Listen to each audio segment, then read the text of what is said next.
ரஜினிகாந்த் நடிச்சு வெளியாயிருக்கிற கூலி படத்தை பத்தி தான் பார்க்க போறோம். படத்துடைய கதாநாயகன் தேவா சென்னையில ஒரு மேன்ஷன் வச்சு நடத்திட்டு வந்துட்டு இருக்காரு. இவருக்கு ராஜசேகர் அப்படிங்கிற ஒரு நண்பரும் இருக்கிறாரு. பட ஆரம்பத்துல அந்த ராஜசேகர் இறந்து போயிட்டதா ஒரு தகவல் கிடைக்குது. ஆனா அவருடைய இறப்புல ஏதோ ஒரு மர்மம் இருக்கிறத கதாநாயகன் தெரிஞ்சுக்கிறாரு. இது ஒரு பக்கம் இருக்க, இன்னொரு பக்கம் விசாகப்பட்டினம் போர்ட் நமக்கு காமிக்கிறாங்க. அந்த விசாகப்பட்டினம் போர்ட்டையே தன்னுடைய கட்டுப்பாட்டுல வச்சிருக்கக்கூடிய வில்லனா நாகார்ஜுனா வராரு. அவருக்கு வலதுகரமா அவர் சொல்றத செஞ்சு முடிக்கக்கூடிய ஒரு நபர் தான் சௌபின் ஷாஹிர். இவங்க அந்த போர்ட்டை தங்களுடைய கட்டுப்பாட்டுல வச்சுக்கிறத தாண்டி வேற சில சட்டத்துக்கு புறம்பான செயல்பாடுகளையும் செஞ்சுட்டு வராங்க.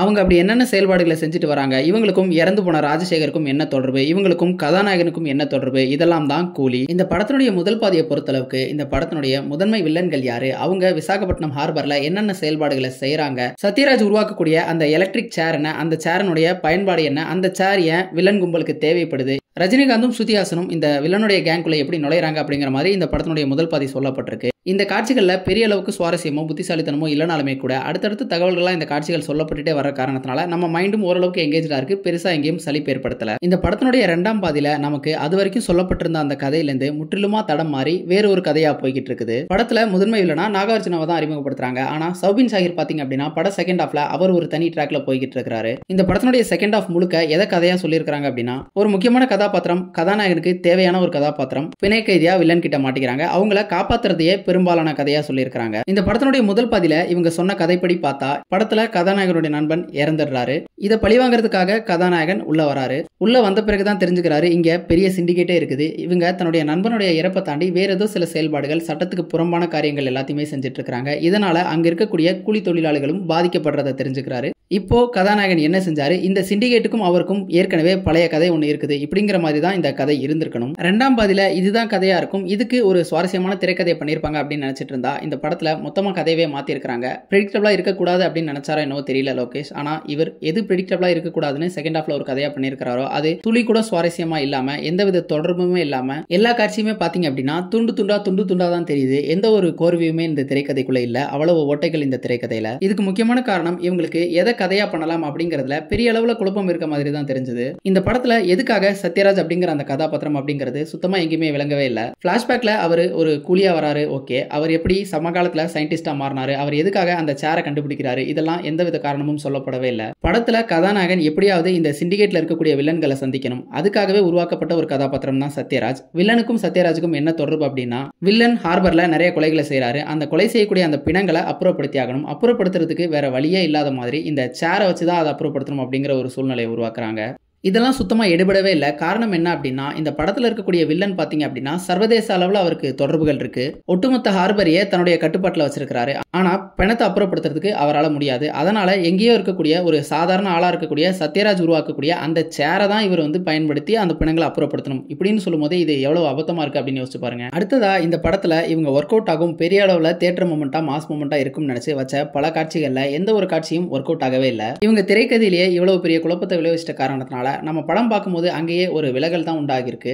அப்படி இருக்கும்போது இவங்க படத்துல என்னதான் ட்விஸ்ட் வச்சாலும், என்னதான் புது புது மூமெண்ட்ஸை கிரியேட் பண்ண முயற்சி செஞ்சாலும் நம்மளால அதை எதையுமே ரசிக்கவே முடியல. உதாரணமா ஒன்னு சொல்லணும் அப்படின்னா உபேந்திரா கதாபாத்திரத்தை சொல்லலாம். அவரெல்லாம் இந்த படத்துல எதுக்காக காஸ்ட் பண்ணாங்க அப்படிங்கறதே தெரியல. அவர் எதுக்காக அந்த ரூம் நம்பர் 114க்குள்ளேயே அவ்வளவு நாள் அடைஞ்சே கிடக்கிறாரு, அதுக்கு காரணம் தெரியாது. அவரை அந்த ரூம்ல ஒருத்தர் இருக்கிறாரு, அவரு 30 வருஷமா அடைஞ்சே கிடக்கிறாரு அப்படிங்கிற மாதிரி சொல்லிட்டோம்னா ஒரு முக்கியமான தருணத்துல யாரையோ காப்பாற்ற வேண்டிய சூழ்நிலையில அவர் வந்துருவாரு அப்படிங்கறது நம்மளால யூகிக்க முடியுது. ஏன்னா இதை நம்ம கடந்த காலத்துல பல படங்கள்ல பாத்துக்கிட்டே வரோம். உதாரணமா ஜெயிலர்ல பாத்தீங்க அப்படின்னா சிவராஜ்குமார் கதாபாத்திரம், லியோ படத்துல பாத்தீங்க அப்படின்னா அந்த ஹைனா கதாபாத்திரம், இதே மாதிரி இப்போ இந்த படத்துல உபேந்திரா கதாபாத்திரம். அந்த ஒரு சின்ன தருணத்துக்காக உபேந்திராவை அங்க இருந்து இங்க காஸ்ட் பண்ணியிருக்காங்க. இந்த மாதிரி தருணங்களுக்காக படம் பண்ண முயற்சி செய்யறதுனால தான் இந்த படங்கள் இவ்வளவு குழப்பமா இருக்குது. இதுக்கு பதிலாக நான் முன்னாடியே சொன்ன மாதிரி இந்த ஒரு படத்துக்கு என்ன ஒரு கதை பொருத்தமா இருந்திருக்குமோ அந்த பொருத்தமான கதைக்கு ஒரு பொருத்தமான திரைக்கதையை பண்ணியிருந்தாலே ஒரு மாஸ் படமா ஓரளவுக்கு பரவாயில்லாமே வந்திருக்கும். காரணம் என்ன அப்படின்னா, நாம ரஜினி படத்துல லாஜிக்கெல்லாம் கேட்க போறதே கிடையாது. அதுல ரஜினி அப்படிங்கிற அந்த ஒரு மேஜிக் இருந்தாலே போதும். ஆனா அதுவே இல்லை அப்படிங்கும் போது தான் நமக்கு ஒரு பெரிய வருத்தமா இருக்குது. இதுக்கு முக்கியமான காரணம் இவங்க இந்த மாதிரி தருணங்களை உருவாக்கணும் அப்படின்னு சொல்லிட்டு அதுக்கு பின்னாடி ஓடுறது தான். இந்த மாதிரி மொமெண்ட்ஸை கிரியேட் பண்றதை தயவு செஞ்சு நிறுத்தினாலே ஒழிய நமக்கு நல்ல படம் அப்படிங்கிறது கிடைக்கவே கிடைக்காது. குறிப்பா மாஸ் படங்கள் நல்ல படமா வர வாய்ப்பே கிடையாது. கதாபாத்திரங்களை பொறுத்தளவுக்கும் எந்த ஒரு கதாபாத்திரமும் நம்ம மனசுல நிக்கக்கூடிய கதாபாத்திரமா இந்த படத்துல இல்லவே இல்லை. அது ரஜினி அவர்களுடைய கதாபாத்திரமாகட்டும், ஸ்ருதிஹாசனுடைய கதாபாத்திரமாகட்டும், சத்யராஜ் அவர்களுடைய கதாபாத்திரமாகட்டும், வில்லனா வர நாகார்ஜுனுடைய கதாபாத்திரம், சௌபின் ஷாஹிர் கதாபாத்திரம் மட்டும் கொஞ்சம் ஏதோ பரவாயில்லாம இருந்தது. இவங்க கேமியோஸா புடிச்சிட்டு வந்த அமீர் கான், உபேந்திரா இந்த கதாபாத்திரம் எதுவுமே நம்ம மனசுல நிக்கவே இல்ல. இன்னும் சொல்லப்போனா உபேந்திரா, அமீர் கான்லாம் இந்த படத்துக்கு எதுக்கு அப்படிங்கிறது தான் தெரியல. அந்த ஒரு மொமெண்ட்டை என்ஹான்ஸ் பண்ணணும் அப்படின்னு இந்த ஸ்டார்ஸ் எல்லாத்தையும் புடிச்சிட்டு வர மாதிரி தான் இருந்தது. லோகேஷோடைய கைதி படத்துல அந்த நெப்போலியன் கதாபாத்திரத்தை வச்சுட்டு பெரிய பெரிய மாஸ் மொமெண்ட்ஸை லோகேஷ் உருவாக்கியிருப்பாரு. ஜார்ஜ் மரியம் அப்படிங்கிறவர் அவ்வளவு பெரிய ஸ்டாரே கிடையாது. அமீர் கான், உபேந்திராவோட கம்பேர் பண்ணும்போது அவர் ஒரு பெரிய ஸ்டாரே கிடையாது. அவர் ஒரு சாதாரண நடிகர் தான். ஆனா அவரை வச்சுட்டு பெரிய மாஸ் மொமெண்ட்டை கிரியேட் பண்ண முடிஞ்சது. ஆனா இந்த படத்துல இவ்வளவு பெரிய ஸ்டார்ஸ் இவங்க இருந்துமே கூட அவங்க வரக்கூடிய அந்த மொமெண்ட் நம்மளால ரசிக்கவே முடியல. இதுக்கு காரணம் என்னன்னா, ஸ்டார்ஸ் முக்கியம் இல்ல, அந்த கதாபாத்திரத்தை எப்படி நம்ம வடிவமைக்கிறோம் அப்படிங்கிறது தான் முக்கியம். அதை லோகேஷ் தெரிஞ்சுதான் கைதி, மாநகரம்லாம் பண்ணாரு. ஆனா அடுத்தடுத்த படங்கள்ல இந்த பேன் இண்டியன் கான்செப்ட் அப்படிங்கிற காரணத்தினாலேயே இந்த மாதிரி இந்த வலையில போய் விழுந்துடுறாரு. லோகேஷோடைய படங்கள்ல வழக்கமா என்னெல்லாம் இருக்கும், கொடூரமான வில்லன்கள் அப்படின்னு ஒரு 2-3 வில்லன்களை அறிமுகப்படுத்துவாங்க. அந்த வில்லன்கள் கொடூரமா கொலை செய்வாங்க, ஈவிரக்கம் இல்லாம இருப்பாங்க. அவங்க ஏதாவது ஒரு கடத்தல் தொழில் செஞ்சுட்டு இருப்பாங்க. அடுத்ததா ரத்தம் தெரிக்கக்கூடிய ஆக்ஷன்ஸ், சண்டை காட்சின்னு வந்துட்டா ரெட்ரோ பாடல்கள் அப்படின்னு இது எல்லாமே இந்த படத்துலயும் இருக்குது. ஆனா கதையும் திரைக்கதையும் எடுபடாத காரணத்தினால இந்த சிக்னேச்சர் மொமெண்ட்ஸ் எதுவுமே நம்மளால ரசிக்கவே முடியல.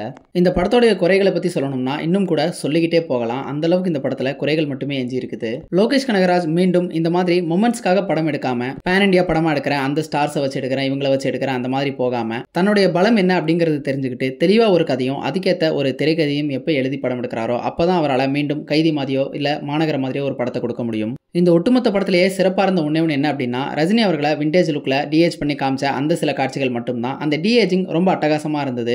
நாம 80ஸ்ல பார்த்த அந்த ஒரு ரஜினியை கண் முன்னாடி காட்சிப்படுத்தியிருந்தாங்க. போன லியோ படத்துல சரியில்லாத பிளாஷ்பேக்கை 45 நிமிஷம் எடுத்து வச்சிருந்தாரு. இந்த படத்துல பிளாஷ்பேக் தேவையா இருக்குது, ஆனா அதை விட்டுட்டு வேற ஒரு கதையை படமா எடுத்துட்டு பிளாஷ்பேக்கை ஒரு கிளிம்ஸ் மாதிரி, அதுவும் படமெல்லாம் முடிஞ்சிட்ட பிறகு எண்டு கார்டு மாதிரி சேர்த்திருக்கிறாரு. இந்த மாதிரி இந்த படம் முழுக்கவே குழப்பம் தான் நிறைஞ்சிருக்குது. மொத்தத்துல இந்த கூலி படம் பெரிய எதிர்பார்ப்புகளுக்கு மத்தியில வெளியா இருந்தாலுமே கூட சுமாரா கூட இல்ல அப்படிங்கிறது தான் உண்மை. நீங்க கூலி படம் பார்த்திருந்தா உங்களுடைய கருத்துக்களை கமெண்ட் பாக்ஸ்ல சொல்லுங்க. இந்த வீடியோல உங்களுக்கு மாற்று கருத்து இருந்தாலும் அதையும் கமெண்ட் பாக்ஸ்ல சொல்லுங்க. வீடியோ பிடிச்சிருந்தா நம்ம சேனலுக்கு சப்ஸ்கிரைப் பண்ணிக்கோங்க. மீண்டும் வேற ஒரு வீடியோல சந்திப்போம். Thank you all.